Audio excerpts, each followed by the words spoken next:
Hi, good afternoon, everybody, and welcome. Thank you for joining us for CFP Board's Business Update webinar. I'm Kevin Keller, CFP Board's CEO. Today, we are broadcasting from Ogunquit, Maine, where the Board of Directors just wrapped up its in-person meeting. During today's presentation, we'll have updates from the board meeting. We'll also look at some of our main areas of focus for 2019, including our strategic priorities of awareness, access, accountability, and authority. That will include our work as we move forward to the October effective date of the new code and standards, as well as our work to expand the public access to competent and ethical financial planning. And we will devote the second half of the webinar, which is always the best part, I think, to answering your questions. So before we get started, let me cover a few housekeeping topics. If you run into issues with the audio portion of the presentation, or if it seems that somehow the slides are out of sync, you'll want to refresh your webinar console. There is a Q&A function on your screen that you can use to submit questions to us at any time during the program. We'll address as many questions as possible during the Q&A session at the end of the program. And if we don't get to your question today, CFP Board will follow up and provide you with an answer.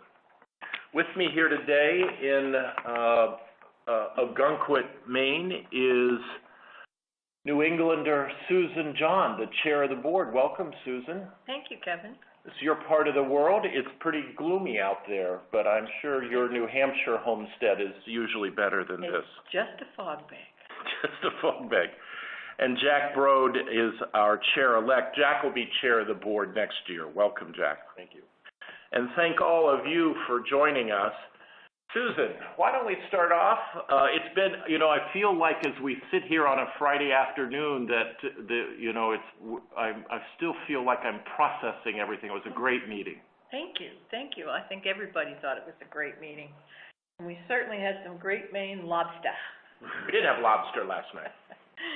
The Board of Directors holds 3 regular in-person business meetings each year, and this week's meeting was the second for 2019. And this week we had updates from the board's nominating committee, which reviews candidates for board positions with terms that begin next January. Now I'm going to go off script here a little bit because I think it's important for people to have a better idea of how our nominating process works. So we have both self-nominated individuals, and occasionally we employ a consultant to help us find somebody when we have a special need for a special talent. And this year we had over 72 applications that our nominating committee of 6 board members reviewed, and each member of the board of the nominating committee reviewed each of those 72 applications. And we met this week and whittled that down to 14 individuals that will receive a telephone interview. And from that slate, we'll further whittle it down to maybe 6 or 8 individuals that will come to visit us in D.C. for an in-person interview. And it looks like this year, and Jack, you can correct me if I'm wrong here, but I think we're probably going to take 3 to 4 individuals, depending on what the final cut. So actually, one of our board members likes to say that we have a lower acceptance rate than Yale. But we have so many outstanding applications, I want to tell you it's really a bit of work to whittle it down. We were just looking at the list of people who have tuned in today for the webinar, and there were some familiar names.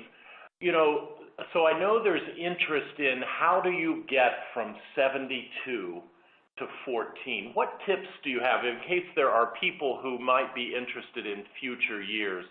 What recommendations do the two of you have? Because we've all read all 72 of those applications.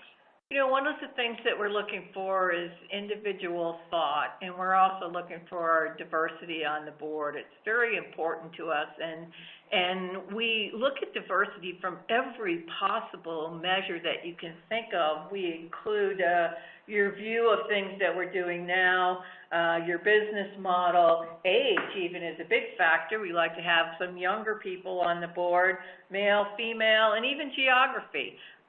So we look at diversity from every possible view. I would say that one of the things that is really important is to take the paper application very seriously.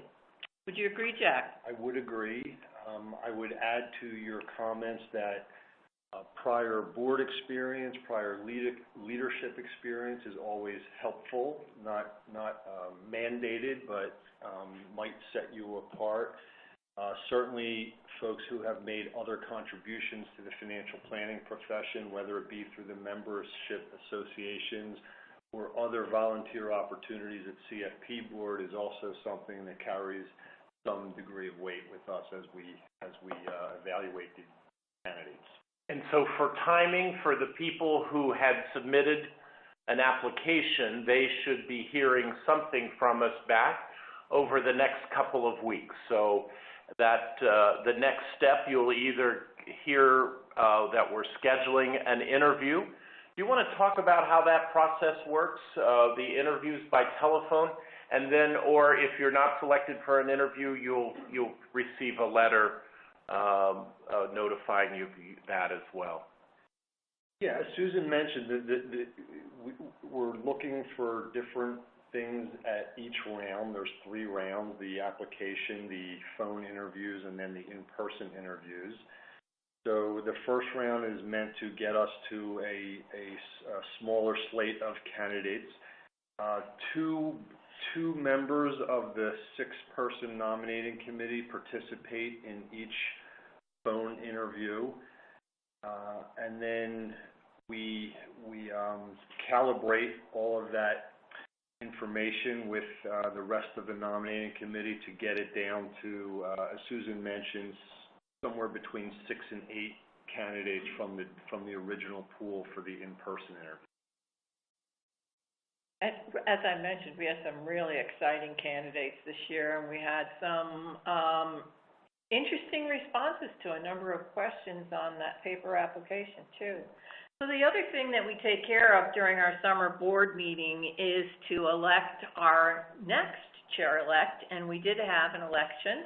It was a contested election. It's always interesting when we have more than one person who would like to be the chair.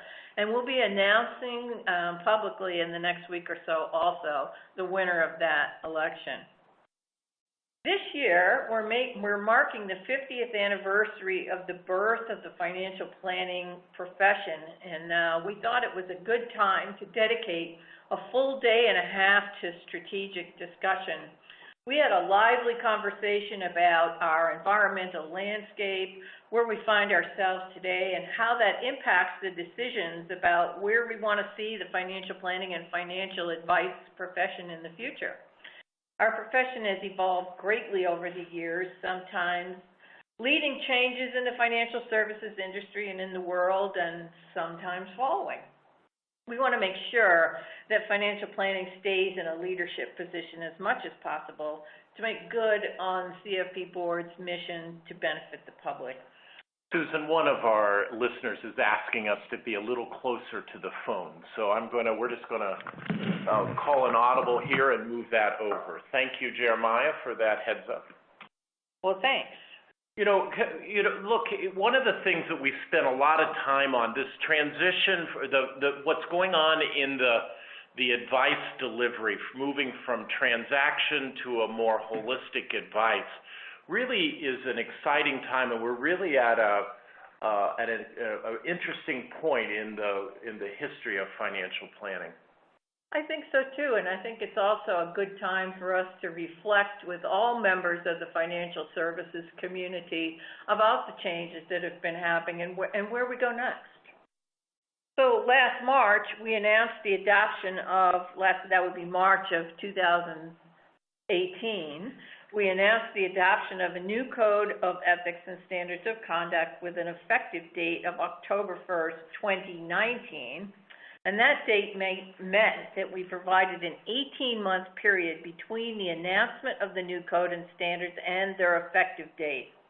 And that was done to be responsive to concerns expressed by a number of CFP professionals and the firms they work for, who requested a reasonable window of time to adjust their current operational systems in order to be accountable for the new code and standards.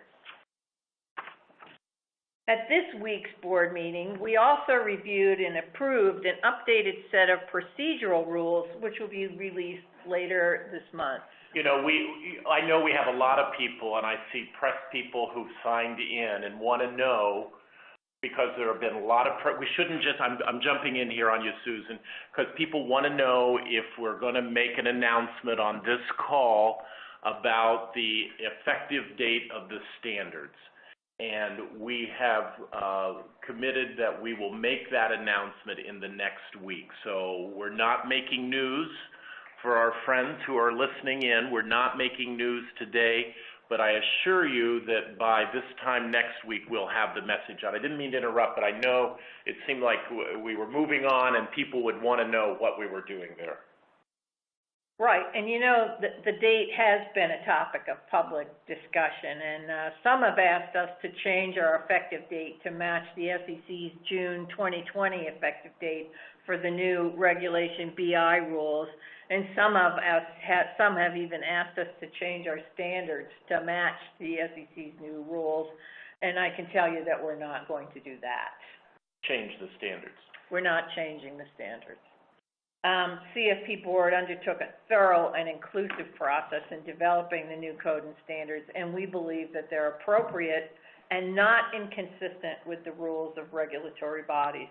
But at the same time, we continue to have our discussions with different firms and individuals about the implementation of the new standards. You know, it's interesting when we talk about Reg BI, a lot of people think that just affects certificates that work with broker-dealer firms, but in fact, it affects all certificates, and we all need to look at that very carefully. I'm a fee-only advisor, and I know that that affects me, and there are some changes that I'm going to have to make in my business processes to comply with that as well.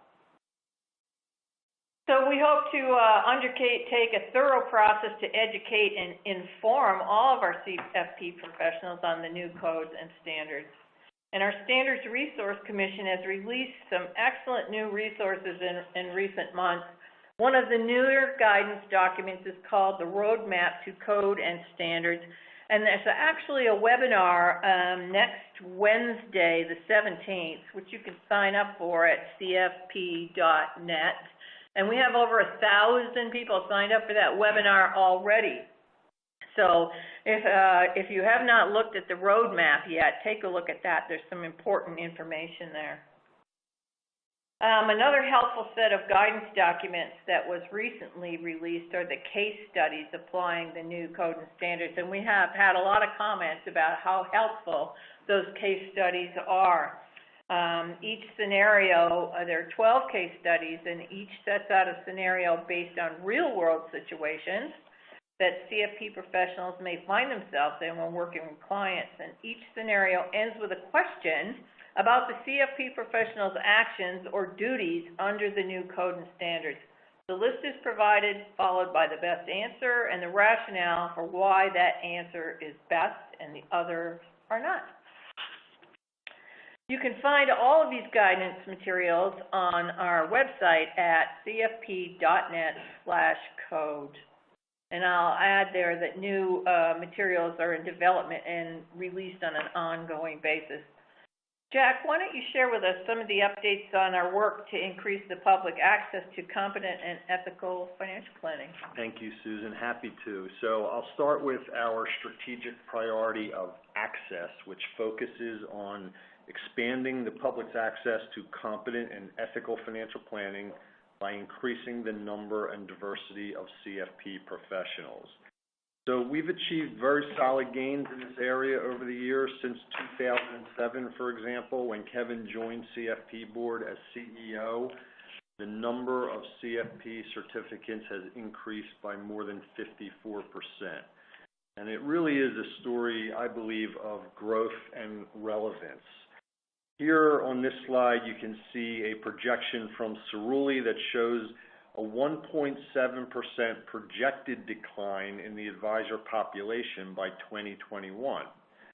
At the same time, the Bureau of Labor Statistics projected growth rate for financial advisors indicates there is a strong demand for advisors, but not as strong as it used to be.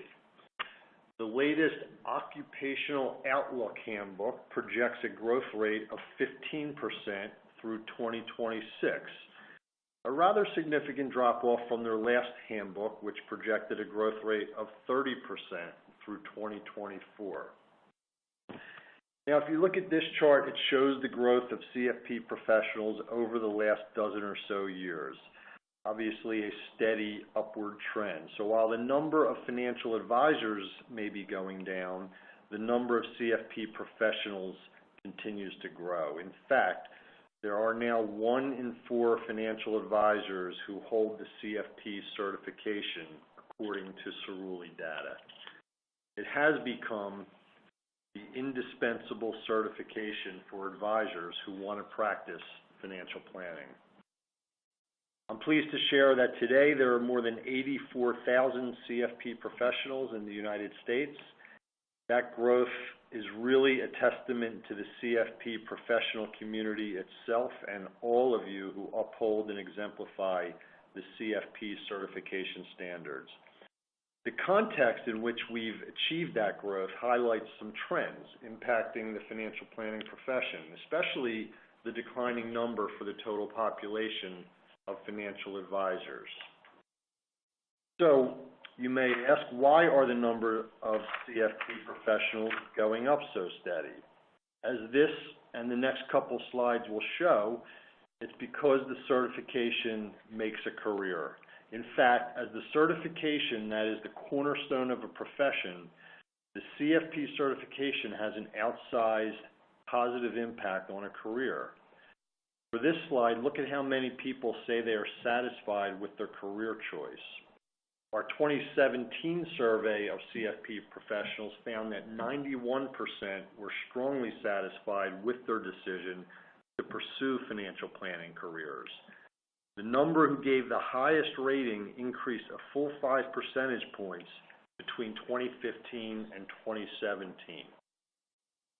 And here's a slide that shows the impact of that certification. 76% say they're very satisfied with their decision to pursue CFP certification, and that's a 6 percentage point jump from 2 years earlier. But I think it's this slide that really is telling for the future of the certification. Other CFP professionals recommend it to others. CFP professionals believe they have a competitive edge over their peers who do not, and there is great value in the certification. This is why we think it's so important for all of you who hold CFP certification to really emphasize your certification to the public. It really does help you stand out amongst your peers. And important to note that firms who employ CFP certificants also recognize the value of CFP professionals. A 2016 study by the AITE group, that would be ITE, I'm sorry about that. ITE group, thank you, Kevin, found that practices with CFP professionals generated 40% more revenue than practices without a CFP professional. Some other stats. Practices with CFP professionals also attracted significantly more higher net worth clients than those without a CFP professional. And 70% of the CFP professionals surveyed in that study believe that CFP certification have a positive impact on client trust and confidence with clients, which is undoubtedly important these days. That last statistic speaks to what we hear from firm executives when I ask what they want in their advisor workforce. They want advisors with people skills who understand their clients and know how to relate to them. So firms are recognizing that CFP professionals are among their best employees and truly make a difference in establishing strong, deep relationships with clients. Jack, that recognition of CFP certification by firms is wonderful to see. We talked a little bit, I think it's indicative of this transition from transaction to more holistic advice. From the interaction that I have with firm executives across the financial services landscape, they really do understand the value of increasing the recognition of CFP certification. It is good for their bottom line, and it's also good for the future of financial advice.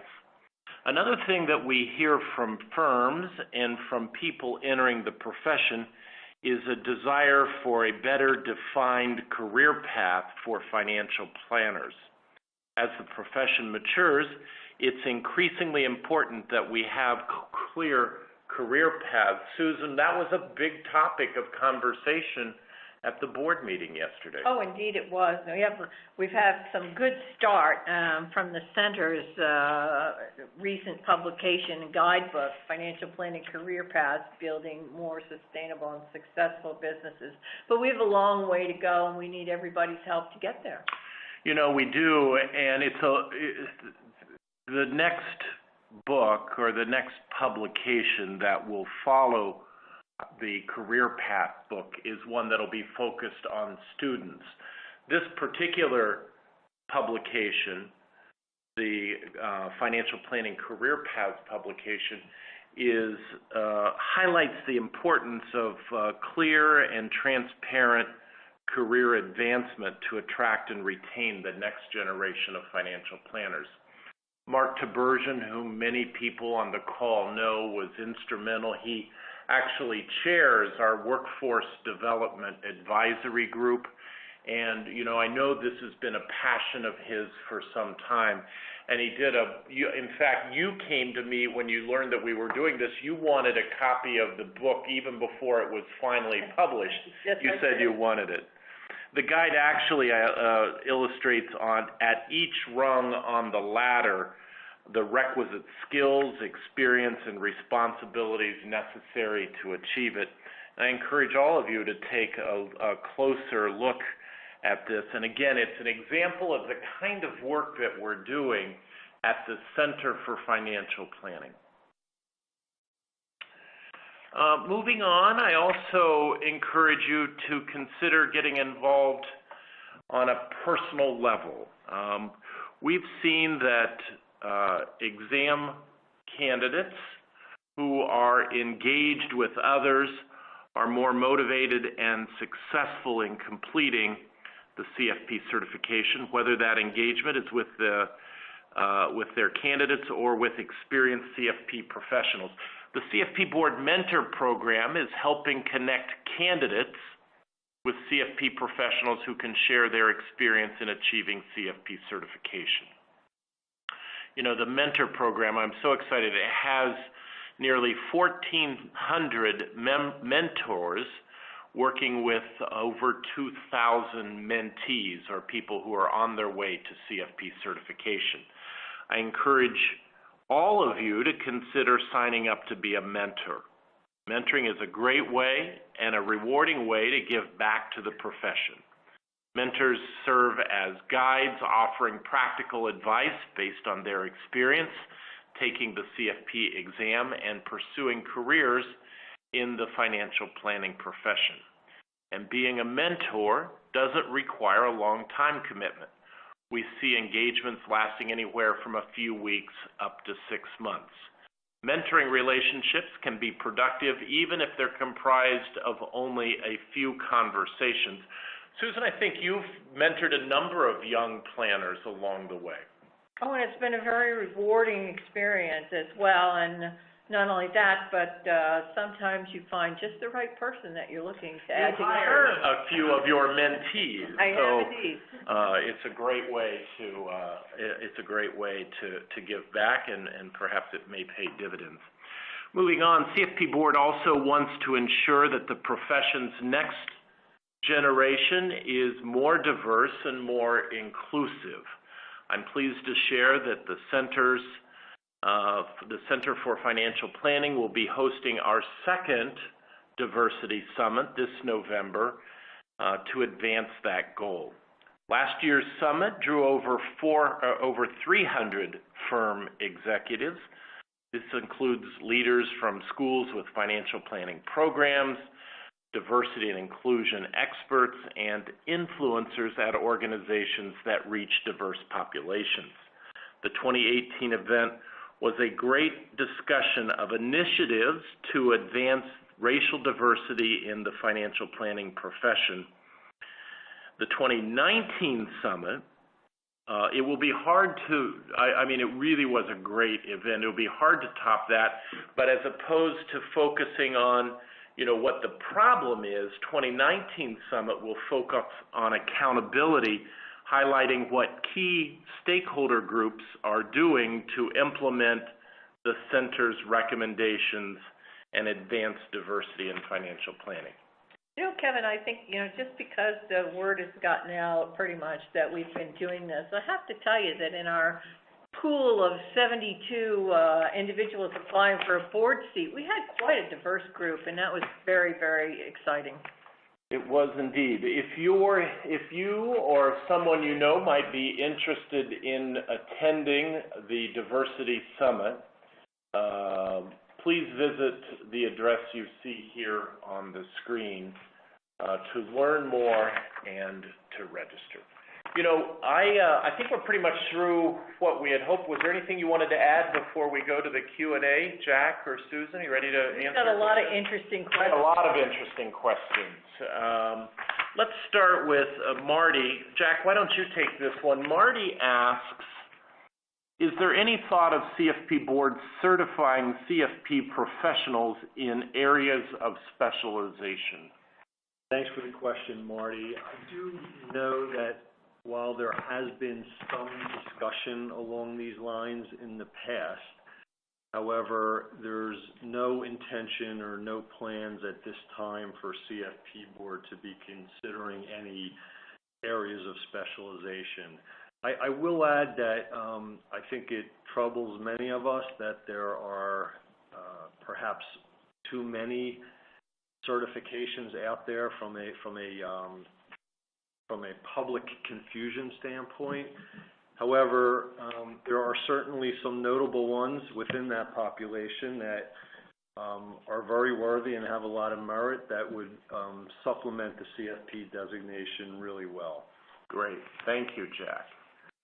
John asks, how can I participate on panels around a particular topic as a thought leader? And I'll take that, John. Look, we're always looking for volunteers. Sometimes we have very specific needs, but the best place to let us know of your interest is on our website, and it's cfp.net/volunteer or volunteers, one or the other. I don't remember which, but John, I think just Google CFP Board volunteers, and we'll get you there. Susan, Beverly asks, what are your thoughts about the changes that FPA is going through? Should CFP professionals become members of the FPA? Well, thank you, Beverly, for that question. There's been a lot of conversation about the FPA and various membership organizations, so maybe I'll answer the second part of your question first. Being a member of the FPA or NAPFA really offers a good opportunity for you to mix with the community of your peers, get some extraordinary continuing education and support advocacy efforts that are in your benefit. We really applaud the FPA for making changes that it felt it needed to make, and we wish them great success. Absolutely. James asks a question. I wonder, James may have, it looks like James just took the exam. We're in the middle. We have over 2,800 people sitting for the exam over this weekend and next week. So James asked, how seriously should we take the Prometric CFP exam scoring report in terms of comparing it to our actual scores? So for those of you who took a paper exam and waited how long for your results, Jack? Oh, I can't even remember. 6 or 8 weeks, so it's a long time. Now, when you finish the exam, you get within basically 15 minutes, I think, you'll get an email with a preliminary report, and then people want to know how does that compare with the actual score. So how seriously should you take it? I know of one time where it changed for one person, and the reason it isn't final when you walk out the door, because we're updating the exam questions all of the time. But there was a guy who got a notification that he failed the exam, and ultimately it ended up that he had missed it he was on the bubble. He had missed it by one question. But through our quality control process, somebody had flagged it that they thought there might be 2 different correct answers. And ultimately, James, when the Council on Examinations looked closely at the exam question, this person who got the preliminary word that they failed, their question was one more. We gave them credit for that, and the person ended up passing. That's the only time I know since we've gone to computer-based testing where it changed. But James, we wish you luck. We hope you got good news on that. Jesse asked, and Susan, I'll flip this one to you. Are you considering delaying the enforcement of the new standards to give duly registered broker-dealers an opportunity to comply with the new rules? And can you talk specifically why some firms are having concerns about the new rules and their ability to comply? Well, thank you, Jesse, for that question. As I said earlier, we had a great deal of discussion about this topic at our board meeting this week, and we will be making an announcement the first part of next week. But, it's not just the dual registered broker-dealers that are having some concerns about the interface between our standards and SEC's Reg BI. And as a fee-only advisor, I'll tell you, I took this as an opportunity to review our policies and procedures and see where we could actually improve our policies for a better outcome for our clients. Great. Thank you very much. Julia writes to us, what is being done to discuss the issues that Edward Jones has with CFP Board's new code and standards? A lot of us are extremely disappointed that we will have to choose between a certification we worked, and Julia writes in all caps, years to achieve, and an employer we love. Please provide an update on your progress and the next steps with Edward Jones. Julia, I'll start with that. I'll tell you what I know. I'm not sure I know a lot. We know about this, obviously, because we've read about it in the press. CFP Board sat down with senior executives, including the General Counsel of Edward Jones, a couple of weeks ago. It was a very productive meeting, is how I would characterize it. The folks at Edward Jones had clarifying questions about our standards, and so I believe we've answered them as thoroughly and completely as we can, and I think what I've heard is that Edward Jones is still considering how they're going to move forward. Thanks, Kevin, for that. We really hope it doesn't come to that, and we have had conversations with a number of different firms, and we hope that they will continue to coach and support their CFP professionals to live into the new standards. Jack, you want to add anything to that? No? Go ahead. Nothing to Okay. Thank you, Susan. Philip asked, in what ways does the SEC regulation best interest not conflict with our new code and standards? I'll take that one, Philip. We get a lot of those questions. Please tell us what we need to do to be compliant with both. Look, here's what I will tell you. Susan went through only what is a partial list of the guidance that we've created for our new standards. She didn't mention the commentary. She didn't mention the FAQs that we've created. I mean, we have created, so we can speak to our standards. I think there's still a fair amount of ambiguity about what, and it may take years to understand where the SEC's going. And so it's hard for us to say, to look at the two and say, here's the difference, because it's not at least clear. We would not want to speak for the SEC. No, and by the same token, there are a number of webinars that are being held by different organizations.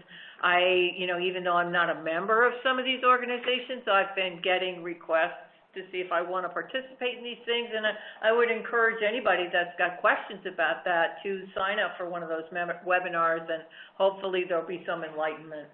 I think that just about every securities law firm in the country is putting together seminars about regulation best interest. So in fact, I think the FBA is having one very soon. The FBA have one as well. Next question. How about Susan, why don't you take this one? Steve asks us, under the new code and standards, do advisors need to be fee only, or can they still receive commissions? CFP Board has always been compensation neutral, and we continue to be that way. We recognize that all CFP professionals can act as a fiduciary regardless of whether they receive fees or sales-related compensation. Regardless of the compensation types a CFP professional receives, when a CFP professional provides financial advice, that person must inform the client how they are paid, how any related party are paid. And actually, I prefer to think of it as how the client pays for services and not how the advisor receives compensation. I think that's a more fair way of looking at it. The CFP professional also must not make any false or misleading representations regarding the method of compensation by the professional or the professional's firm. So we continue to be compensation neutral. Great. Jack, Morgan asks us, I would like to know, it's a little convoluted, but I would like to know whether an individual with a CFP designation is required to be able to offer financial planning. To put it another way, does it violate any provision of the new code and standards for the individual with a CFP designation to be unable to offer financial planning services? Thanks for the question, Morgan. It's not a simple, short answer, but I will try to address it best I can. So CFP Board does not require CFP professionals to provide financial planning services. We know that some of our CFP professionals, for example, are employed in roles that don't engage with clients. But it is important to note that there are situations when CFP Board considers financial advice to require financial planning. And there's a really helpful flow chart in the roadmap document, which was referred to earlier, to help identify those situations. So I would encourage you to look through that. It starts out with 3 questions that, if answered with a yes, mean the CFP professional will be expected to provide financial planning in alignment with the practice standards. And those 3 questions are: 1, have you agreed to provide or have you provided financial planning? 2, does the financial advice you agreed to provide require integration of relevant elements of the client's personal and or financial circumstances in order to act in the client's best interest, taking into account the so-called integration factors CFP Board has set forth. And then the third question is, does the client have a reasonable basis to believe that you will provide or have provided financial planning? So if the CFP professional is unable to provide financial planning, or the client doesn't agree to engage you for financial planning, you can do one of three things. A, you cannot enter into the engagement. B, you can limit the scope of the engagement to services that do not require application of the practice standards for the financial planning process, and describe to the client that the services the client requests that the CFP professional will not be performed. Or C, obviously, you could terminate the engagement. Jack, thank you very much. We've got more questions coming in. Again, just as a reminder, if you have a question and you would like it to address us, please use the question box that's provided on the console. The next question is from Ray, and Ray asks, what do you anticipate the impact will be from firms leaving the fold? Some, like Ron Rhodes, expect large defections. Who wants to take that one? I'll take that one, Kevin. You want to take that? Yeah, I'll be happy to take that. You know, we really hope it doesn't come to that. We have made every effort to understand what the concerns of firms are. We hope that firms are going to continue to support their CFP professionals. You know, this has been a long time in coming, and we have to really realize that it's the consumer that has spoken, that their preference is to have an advisor that they can really trust. And we think that our standards go a long way towards doing that. Our standards are our standards. As I said earlier in the day, we are not going to change them. And we just, of course, we wouldn't be planners if we didn't consider that we could have a big impact, but we really hope it doesn't come to that. And we're doing everything that we can to try to mitigate concerns that firms have. Indeed. You know, a follow-up question comes, a similar question is posed by Diane, and she says, there are issues for companies to comply around multiple rules. You surely are aware of that in your firm, as all planners are. Why is CFP Board not seeing your role as to bring parties together instead of a hard line that it is being communicated in the press?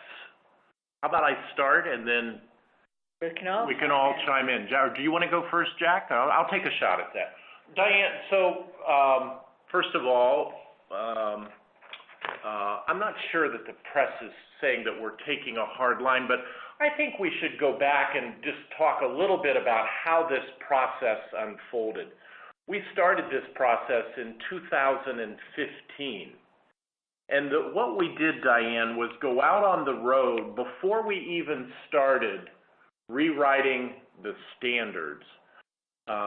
In 2016, we started on the road asking in public forums, town hall style meetings, asking about what CFP professionals wanted to see and an update of the new standards. And what we heard, one of the things that we heard overwhelmingly, not entirely, but it was a large percentage of the people told us they wanted us to close what had been a bit of a loophole, if you will. Our standards currently, until the new standards take effect, say that you must provide financial planning with the accountability of a fiduciary when you're providing financial planning.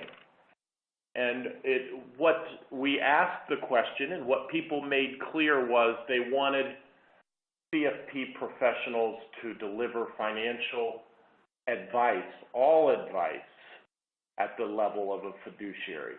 Now, the standards don't say you have to be a fiduciary. That's a legal position. We say you have to act as a fiduciary, and that's an important distinction. So after going out to 15 or so different cities, listening to all of these people, the Commission on Standards, which was made up of 15 different people, and it was like Noah's Ark, there were 2 of each. We had 2 independent broker-dealers and 2 wirehouse people and 2 RIAs, and we had fee-only people and people from insurance companies, and we had consumer advocates and public member representation. And custodians. And custodians were at the table. We had all of these folks around the table, and Ray Ferrara, who was past chair of the board, led this effort. And after months of working the way through the standards, we didn't just adopt those standards, Diane. We actually came forth and said, this is what we think makes sense. That was the first round. And we got a lot of feedback. We got over 1,000 different comments. Firms commented, individuals commented. And so the Commission on Standards went back to work and made concessions. There were issues about pre-engagement disclosure that went away. There were a number of changes that were made. Then we came out with the second draft, okay? Again, lots of comments. The board weighed in. We met for days on this process. The board listened again. Now, is everybody happy? I don't think so. But I think, we've done a great job of trying to listen and be responsive and finding a way forward. Susan, what would you add to that? Well, I would add to that just as many, it seems that there are just as many people that think we didn't go far enough as those that think that we went too far. Well, we did. We got criticism. Both sides. Pardon me. We did. We got criticism from folks going on both sides. Joseph asks a question about state statute licensing of the CFP mark. Will we ever see a state licensing of the CFP mark similar to doctors, lawyers, or electricians?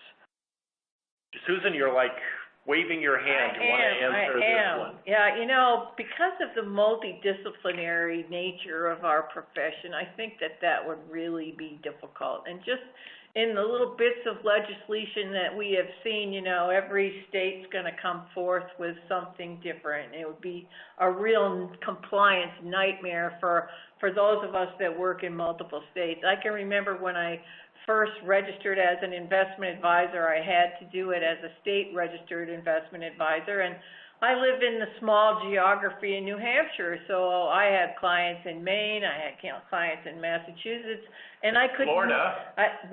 Florida too, but I could never please all of those jurisdictions with my disclosure, no matter how hard I tried. So, we have decided to stay out of the state licensing arena. The board really spent a lot of time on it, didn't it? Last summer, this time. We spent hours discussing this. Yeah. Jack? Nothing much to add other than obviously where that leaves us is our hope is that there will be a uniform standard at the federal level that is consistent with the standards that the CFP Board has developed and will become effective October 1st. I think that's the best model for the future of the financial planning profession. Our friend Dan Candura is listening in. He has a question. Dan asks... Hi, Dan. Hello, Dan. Dan asks, please discuss the CFP Emeritus program. And so, look, I have been at CFP Board for 13 years now. Mm-hmm. And from the beginning, people have asked, can we be CFP retired? Can we use that? And it's just, I will tell you, Dan, and I've told others this, I actually, in Washington, D.C., went shopping for a intellectual property attorney who would write an opinion letter that using CFP retired would not weaken the marks. And I know how sensitive that issue is after CFP Light. And I just couldn't find one. And I'm kind of kidding, and yet we take protection of our trademark. It's our most important and valuable asset, and we're not going to do anything, I can assure you. CFP Emeritus was actually The CFP Board Emeritus status is one that we came up with as a way to recognize those people who have many years of experience. They want to stay connected. You know, many of them were around at or near the birth of the financial planning profession. We want to recognize them. And so here are the details of that status. The status, you need to, first of all, if you're not practicing, you need to relinquish your marks, right? Because this is for people who are not keeping their marks. Individuals must attest that they are no longer practicing planning or engaging in any financial services activities. Individuals must have held their CFP certification for 25 years, complete a ethics declaration, and pay $95 a year. I think we have over 200 of them, 200 folks out there who have. I know we had discussion about this at every board meeting until we passed this, and I know a number of people were interested in doing it. And I'm really happy to see that so many of our people who've been in the business for a long time want to stay connected. Absolutely. Let's see. Reed asks, how can individual members or stakeholders have the ear of the board as much as large broker-dealer firms with more resources than any small group of designees? How many comment letters did we get on the first rollout of the standards? Well, over 1,100. That's right. And every single one of those was read. And any original points were brought to the attention of the board.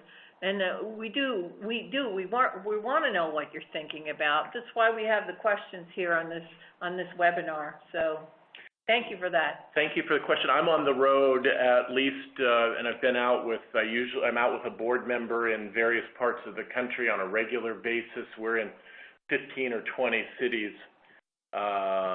And, you know, another way to magnify and amplify your voice is to do so through one of the membership associations. FPA has its group, and frequently it will pull its members and communicate with CFP Board about topics, the same that NAPFA does. So depending on if one of those is you know, of interest to you, you can also do that as well. But look, we have employees at CFP Board. If you have a question or if you need information, we're here to answer questions and would encourage you to reach out. We have a question. It looks like it's Sandy, but I'm not sure that or Sandol. Will there be an exam we must pass on the new standards? Jack. Just because people want to take another test. No, I mean, there's not a specific exam on the new standards. However, I think it's worth noting that all the ethics requirement within the continuing education requirements, right. As Dan Candora is on the line and can attest, now is required to include all of the elements of the new code and standards. So that's where we believe our ongoing continuing education efforts will help bake these in, along with all the guidance materials that were referred to earlier. All right, we're going to do just a quick lightning round of a couple quick questions to knock them out. Somebody asks, how many of the 84,000 are actually producing advisors and not accountants or back office people? It's almost 90%. People are frequently surprised to learn that of the CFP community. Now, some may be in leadership positions within their firms, and so they may have a couple of clients and be supervising a number of CFPs, but it's approaching 90%. Somebody asks, Reed asks, is this U.S. only or global? There are CFP professionals now in 26 territories around the world. The U.S. is the largest, but there are more CFP professionals outside the U.S. than there are inside. We own the marks in the U.S. My friend Noel May and the Financial Planning Standards Board owns the marks for the rest of the world, and they administer that program. By the way, there are more CFPs, professionals worldwide, than there are CFA charter holders, if our friends down in Charlottesville are listening. I might add to that, Kevin. You know, maybe that question was about the code and standards, and that is for U.S. only. And almost every other territory has a completely different regime because of their own regulatory structure. That's right. And so, unlike the CFA, which has one test, one time, or has their test once or twice a year, depending on which level it is, and the same across the country. Because of the laws, it is localized. I think we're going to have to wrap it up there. Alan asked us, is tax preparation considered financial planning under the new rules? It is not. And I think we'll just leave it at there. We're just about out of time. Susan, parting words, please. Well, it's been a real pleasure this week to be meeting with our amazing board, talking about the future of financial planning in 2030 and beyond, thinking about the 50th anniversary here and the implementation of our new code and standards, and what a wonderful profession this is. We get to help people have better lives every single day, and I thank you all for coming. Great. Jack? Just would echo Susan's thanks to the CFP professional community and the profession. I'm really pleased at the progress CFP Board has made in support of our mission, continuing to strengthen our ethics and competency standards. It is a great time still in this business, and should continue to be as the landscape is really evolving to better serve Americans' financial needs. I think, as you know, a number of factors are driving increased demand for individual access to quality planning advice from a trustworthy advisor. And I think I'll close on a quote as SEC Commissioner Robert Jackson recently put it: consumers should seek out true fiduciary advice from financial professionals who have chosen to hold themselves to higher standards than those set by the SEC. And our CFP professionals answer this call. So thank you. Your CFP certification demonstrates your commitment to providing clients with competent and ethical financial advice they can trust, giving them confidence today and a secure tomorrow. I share Susan and Jack's appreciation for the support of the community. I frequently say I have one of the great jobs because I get to work with CFP professionals who care deeply about, are passionate about their CFP certification, who tell us overwhelmingly that they would recommend CFP certification to anyone considering a career in the delivery of financial advice or financial planning. And it's just a real honor for me on behalf of myself and the rest of the nearly 80 staff people at CFP Board to work to make sure that the public has access to competent and ethical financial planning. Again, we want to hear from you. You know how to contact us. We'll put that information up right now. So for now, we will say so long from Ogunquit, Maine, and have a great afternoon, everybody.